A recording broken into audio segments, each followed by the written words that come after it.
बिस्मिल्लाहिर्रहमानिर्रहीम। अस्सलाम वालेकुम जी बच्चों, क्या हाल हैं जी आपके? ठीक हैं? लो जी बच्चों, ये थर्ड थ्योरम हम करने लगे हैं और ये आपके सामने है इंग्लिश मीडियम, वो हम करेंगे।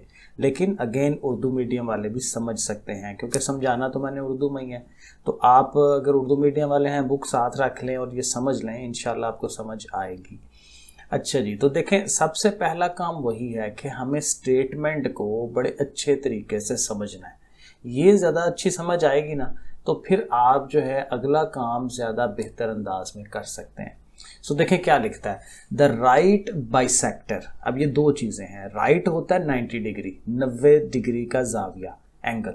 ठीक है। बाइसेक्टर, बाइसेक्टर मतलब एक ऐसी लाइन होती है जो किसी और लाइन को बाइसेक्ट करती है, दो हिस्सों में तब्दील कर देती है। Of the sides of a triangle, एक ट्राइंगल होगी, मुसल्लस होगी, उसकी 3 साइडें होंगी, उनके हमने राइट बाइसेक्टर लेने हैं।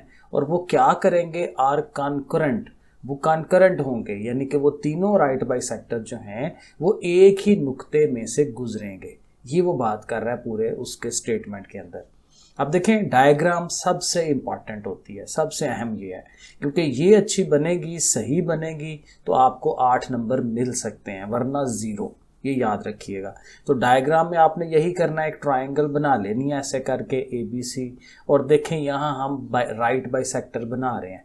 AB के ऊपर हमने ये बाइसेक्टर बनाया, डॉटेड डॉटेड लेके जा रहे हैं आगे, और देखें साथ शो करा रहे हैं कि ये 90 का जाविया बन रहा है। इसी तरह BC के ऊपर हमने ये देखें ये लाइन ड्रॉ की है, और ये देखें जाके O पॉइंट पे ये दोनों मीट कर रहे हैं, मिल रहे हैं O पॉइंट पे। तो यहाँ पे भी ज़ाहिर है ये 90 का जाविया है। और उसके बाद हमने O को A से भी मिला देना है, O को B से भी मिला देना है, और O को C से भी मिला देना है। तो ये आपके सामने डायग्राम जो मैंने एक्सप्लेन की है, इसको आपने 2 3 4 दफ़ा बना के देख लेना है ताकि आपका हाथ बैठे इसके ऊपर, क्योंकि ये अगेन अहम है। 8 नंबर लेने हैं तो ये सही बननी ज़रूरी है। ठीक है। और जाहिर है कि ये जो स्टेटमेंट हम पढ़ते हैं ना ऊपर जो उसमें, क्योंकि यही पेपर में सिर्फ आनी है, बाकी सारा काम तो हमने खुद करना है। तो ये जितनी अच्छी समझ होगी वहीं से आप डायग्राम बनाएंगे और वहीं से बाकी चीज़ें करेंगे। ठीक हो गया। तो राइट बाइसेक्टर ट्राइंगल है और वो जो पॉइंट है वो कॉन्करेंट होगा, एक ही पॉइंट होगा। अब देखें गिवन पे आ जाएं। 1 नंबर का ज़ाहिर है गिवन होता है, और गिवन में बड़ा सिंपल सा है कि हमारे पास एक ट्राइंगल है ABC, बस ये लिखना है, क्योंकि हमें एक उसने बस ये बताया है कि भाई आपके पास एक ट्राइंगल है। प्रूफ क्या करना है, साबित क्या करना है? साबित यही करना है कि वो जो तीनों राइट बाइसेक्टर थे वो एक ही नुक्ते में से गुजरते हैं।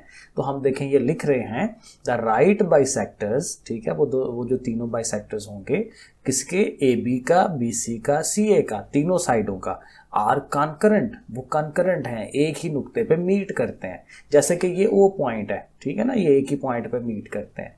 अब कंस्ट्रक्शन क्या है? ये जो हमने ट्राइंगल के अंदर ये जो डॉटेड डॉटेड काम किया है ना सारा, ये सारा कंस्ट्रक्शन में आएगा। ठीक है, कि हमने खुद से अमल क्या किया है, खुद से क्या बनाया है। तो कह रहा है draw the right bisectors of AB and BC।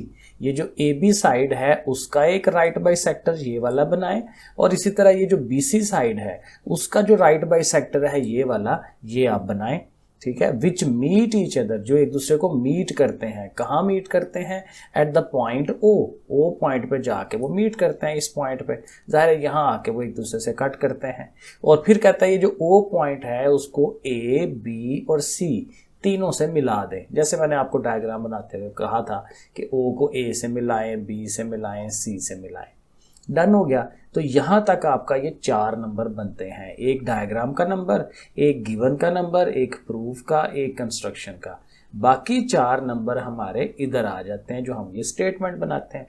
और यहाँ शायद मैं पहले भी आपको बता चुका हूँ कि ये जो रीजंस होते हैं ना, इन सारों का 1 नंबर होता है। ठीक है। ये जो प्रूफ है हमारा, इसके हमारे 3 नंबर होते हैं, ये याद रखने हैं। 3 नंबर इसके और 1 नंबर इसका। तो अक्सर औक़ात बच्चों को अगर नहीं याद रहता तो रीजंस वो छोड़ देते हैं क्योंकि 1 नंबर कटेगा। लेकिन ये जो स्टेटमेंट है ये ज़रूर हमें याद कर लेनी होती है, लिख लिख के इसकी प्रैक्टिस करनी होती है। अब इसको ज़रा देख लेते हैं, बहुत सिंपल सा है, कोई इसमें मुश्किल चीज़ नहीं है। तो पहली स्टेटमेंट हम ये दे रहे हैं कि OA और OB ये आपस में बराबर है, मुतमासल है, इक्वल हैं एक दूसरे के। किस तरह से? ये बड़ी एक ज़बरदस्त किस्म की स्टेटमेंट है, ये देखें। O से A और ये O से B ये एक दूसरे के बराबर क्यों है? क्योंकि हमने थ्योरम नंबर 1 और 2 में ये पढ़ा है कि आपके पास एक लाइन हो ना और उसका एक राइट बाइसेक्टर जा रहा हो और उस पर एक नुक्ता हो, कोई सा पॉइंट P हो, वहाँ पे पॉइंट P लिया हुआ है, तो वो उस लाइन के एंड पॉइंट जो होते हैं, क्योंकि ये देखें A और B पॉइंट है, वो इस लाइन का एंड है, A एंड है, B भी एंड है, तो ये जो एंड पॉइंट्स हैं वहाँ से O जो है, जो P है या O है, वो A से और B से एक जैसे फासले पर होता है। ये हमारा सेकंड नंबर थ्योरम है, ठीक है। तो हम इसकी स्टेटमेंट के आगे रीजन यही लिखेंगे, वही जो हमने बात की है कि ईच पॉइंट, ये सारी वर्डिंग आप देखिएगा, ये थ्योरम नंबर 2 में है शायद, वो आप सारी वर्डिंग वहां से उठा के यहाँ लिख रहे हैं कि each point on right bisector, ठीक है ना, वो जो राइट बाइसेक्टर बनाया है उस पर कोई भी पॉइंट लें, of a segment is equi distant, ये असल बात है कि वो एक जैसे फासले पर होता है, यानी कि बराबर होते हैं, फ्रॉम इट्स एंड पॉइंट, उनके एंड वाले नुक्तों से। एंड वाला नुक्ता A और B था, तो O जो है वो A तक भी वही है, B तक भी वही है। अब यही मेन चीज़ है जो आगे भी लेके चलनी है। अगर ये पहला पॉइंट समझ आ जाता है, बाकी सारे क्लियर हो जाएंगे, ठीक है। तो ये OA और OB बराबर है। अब आगे वो ये कहता है कि जिस तरह से OA और OB बराबर थे, उसी तरह से OB और OC भी बराबर होंगे, क्योंकि पॉइंट O जो है वो कहाँ पे है, BC के राइट बाइसेक्टर के ऊपर आ रहा है ना, क्योंकि जैसे हमने AB का राइट बाइसेक्टर बनाया हुआ था, तो BC का भी तो राइट बाइसेक्टर बनाया है, और वो दोबारा से वही O पॉइंट के ऊपर ही तो जा रहा है। तो इसलिए OB और OC ये भी बराबर होंगे, बिल्कुल उसी रीजन के हिसाब से। सो आगे हम देखें, ये लिख देंगे कि OB और OC ये आपस में बराबर है, एज इन 1, जैसे कि हमने इक्वेशन नंबर 1 में कहा हुआ है, ठीक हो गया।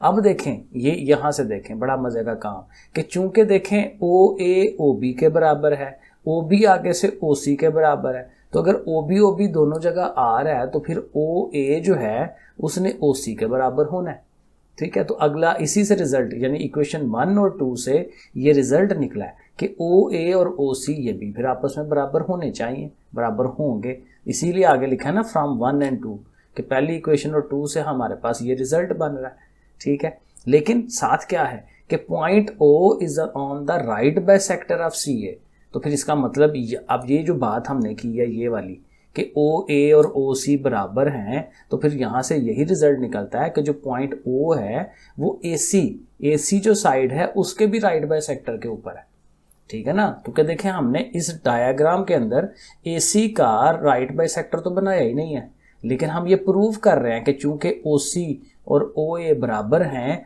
तो ये जो O पॉइंट है इधर से अगर कोई राइट बाइसेक्टर बन रहा होता तो उसके भी उसके ऊपर ही उसने आना था, ठीक है। तो फिर ये प्रूव हो गया कि वो राइट बाइसेक्टर के ऊपर ही है। तो फिर तीनों राइट बाइसेक्टर जो हैं वो पॉइंट O से ही तो गुजर रहे हैं, तो वही पॉइंट ऑफ कॉन्करेंसी हो जाएगा। सो देखें नीचे लिख रहे हैं कि बट पॉइंट O जो है is on the right bisector of AB and BC, कि पॉइंट O जो था वो तो AB और BC के राइट बाइसेक्टरों के ऊपर है, ठीक है। और हम ये ऊपर साबित कर रहे हैं कि वो AC के भी राइट बाइसेक्टर के ऊपर है, तो फिर हेंस प्रूव हो जाएगा the right bisectors of the 3 sides, कि तीनों साइडों के जो राइट बाइसेक्टर्स हैं वो कॉन्करेंट हैं। ये असल बात कि तीनों जो हैं वो एक ही नुक्ते पे जाते हैं, O पे, क्योंकि O नुक्ता जो है वो AB पे भी आ रहा है, BC पे भी आ रहा है और AC के ऊपर भी आ रहा है, तीनों साइडों के राइट बाइसेक्टर के ऊपर आ रहा है, सही है। तो बस ये काम बन गया। तो ये देखें, ये तीन बातें हैं अहम, ये करके और आगे से ये 2 लाइनें फिर हमने लिखनी है कि वो जी O पॉइंट जो है वो AC के ऊपर आ गया है, लेकिन चूंकि O जो था AB और BC दोनों के राइट बाइसेक्टर पे है, तो इसका मतलब यही निकला कि वो तीनों राइट बाइसेक्टर्स जो हैं वो एक ही नुक्ते O पॉइंट में से गुजर रहे हैं, ठीक है जी। तो ये करना है, बस इसको समझ के और बार बार लिखें, ये लिखने से काम चलना है, 3 4 5 दफ़ा लिखने से आपकी ये प्रैक्टिस हो जाएगी और ये काम पक्का हो जाएगा, ठीक है जी। ओके फिर बच्चों, अल्लाह हाफिज़।